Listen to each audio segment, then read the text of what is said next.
अनोखी शर्त। किसी गांव में एक जमींदार रहता था। जमींदार का नाम सुजान सिंह था। सुजान सिंह के गांव से बहुत दूर ताजबर सिंह नाम का जमींदार रहता था। सुजान सिंह और ताजबर सिंह गहरे दोस्त थे। ताजबर सिंह का एक लड़का था। उसका नाम सुदीप था। जिस दिन सुदीप का जन्म हुआ, सुजान सिंह सुदीप को देखने आया। सुदीप को देखकर सुजान सिंह ताजबर सिंह से बोला, मित्र, यदि मेरे घर में कन्या का जन्म होगा तो मैं तुम्हारे पुत्र के लिए अपनी कन्या दूंगा। कुछ समय बाद सुजान सिंह के घर पुत्री का जन्म हुआ। उसने पुत्री का नाम कबूतरी रखा। देखते देखते दोनों ब्याह योग्य हो गए। उनकी शादी की तिथि तय हो गई। सुजान सिंह और ताजबर सिंह को शर्त लगाने का बड़ा शौक था। वे एक दूसरे से शर्त लगाते रहते थे। जो शर्त हारता वह दूसरे को जुर्माने के रूप में धन देता था। सुदीप और कबूतरी की शादी के बारे में सुजान सिंह ने ताजबर सिंह से पूछा, आप कितने बाराती लेकर आ रहे हो? पूरे 100। ताजबर सिंह बोला, ठीक है, हम 100 मेहमानों की व्यवस्था कर लेंगे, किंतु हमारी शर्त है सभी मेहमान मांस खाने वाले होने चाहिए। बारात में सभी मेहमान युवा होने चाहिए। कोई बुजुर्ग आदमी ना आए। सुजान सिंह को ताजबर सिंह की शर्तों के बारे में पता था। वह कई बार ताजबर सिंह की शर्तों में उलझ भी चुका था। वह समझ गया कि ताजबर किसी शर्त में युवा मेहमानों को उलझा न दे। इसलिए उसने गांव के एक बुजुर्ग को ड्रम के अंदर छिपाकर बारात में भेज दिया। उस ड्रम को ढका गया था। उसमें बुजुर्ग आदमी को देखने और सांस लेने के लिए छेद बनाए गए थे। ताजबर सिंह ने शर्त रखी थी कि कोई बुजुर्ग मेहमान बारात में न आए। इसलिए सुजान सिंह ने ऐसे बुजुर्ग को बारात में भेजा जो लड़की वालों ताजबर सिंह की ओर से भी बुलाया गया था। बारात सुजान सिंह के घर से ताजबर सिंह के घर पहुंच गई।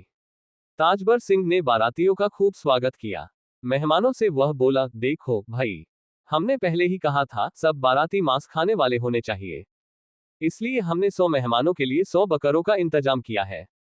हमारी शर्त यह है कि हर बकरा कटेगा और मांस बचना भी नहीं चाहिए। बारात में आए युवा मेहमानों का सुजान सिंह की शर्त को सुनकर सिर घूम गया। उन्होंने सोचा, 100 बकरे यानी एक मेहमान को एक बकरा खाना पड़ेगा। ये कैसे हो सकता है?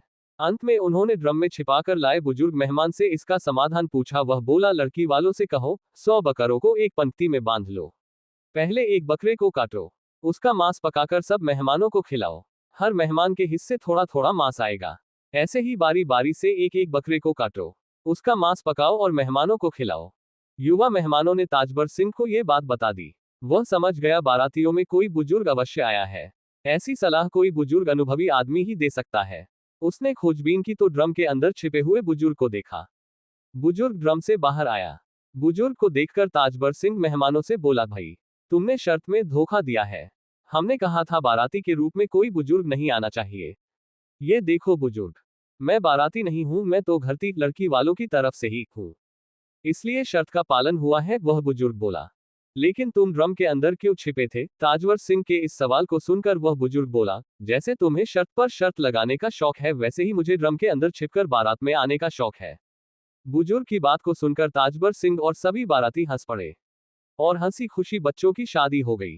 कहानी से सीख हल्की फुल्की सी है, जिंदगी इसे हंस खेल के गुजार ले अहम और वहम जिंदगी का नाश कर देती है।